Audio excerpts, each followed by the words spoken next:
CM Chandrababu నుంచి మొదలు పెడితే మంత్రుల దాకా ఒకటే పాట. ఖజానా ఖాళీ అయింది, డబ్బులు లేవు, పేదలకు సంక్షేమ పథకాలు అమలు చేయడం సాధ్యం కాదు, వచ్చే ఏడాది చూద్దామంటూ పంగనామాలు పెడుతున్నారు. సూపర్ 6 హామీలు అమలు చేయలేనని స్వయంగా చంద్రబాబుని అసెంబ్లీలో ప్రకటించారు.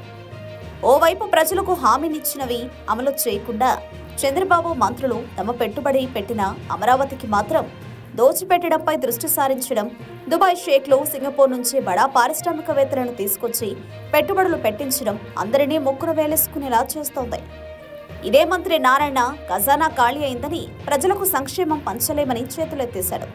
తాజాగా మాత్రం అమరావతికి inner ring road, outer ring రోడ్డును మంజూరు చేస్తున్నామని, కృష్ణానదిపై 6 ఐకానిక్ బ్రిడ్జిలను అత్యాధునికంగా నిర్మించాలని చంద్రబాబు ఆదేశించినట్టు మంత్రి నారాయణ తెలిపారు. అంటే ప్రజలకు పేదలకు ఇచ్చిన హామీలు అమలు చేయకుండా వారి కడుపు కొట్టి ఇలా చంద్రబాబు మంత్రులు అమరావతిపై ఖర్చు పెడుతున్నారని, తమ భూములు కాపాడుకోవడానికి, రేట్లు పెంచుకోవడానికి, రియల్ ఎస్టేట్ చేసుకోవడానికి అవకాశం కల్పిస్తున్నట్టుగా అర్థమవుతోంది. కొత్తగా ఇన్నర్ రింగ్ రోడ్ ఒకటి, ఔటర్ రింగ్ రోడ్ ఒకటి 2 వస్తున్నాయి. అది కాకుండా వెస్టర్న్ బైపాస్ రోడ్ వస్తుంది.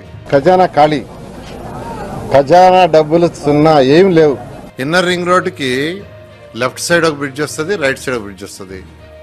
ఔటర్ రింగ్ రోడ్డుకి లెఫ్ట్ సైడ్ ఒక బ్రిడ్జ్ వస్తుంది, రైట్ సైడ్ ఒక బ్రిడ్జ్ వస్తుంది. మనం హామీలు ఇచ్చాం, సూపర్ 6 చెప్పాం, చూస్తే భయం వేస్తా ఉంది.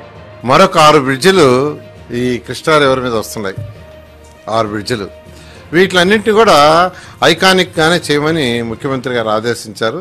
ఖజానా ఖాళీ, ఖజానా డబ్బులు సున్నా, ఏం లేవు.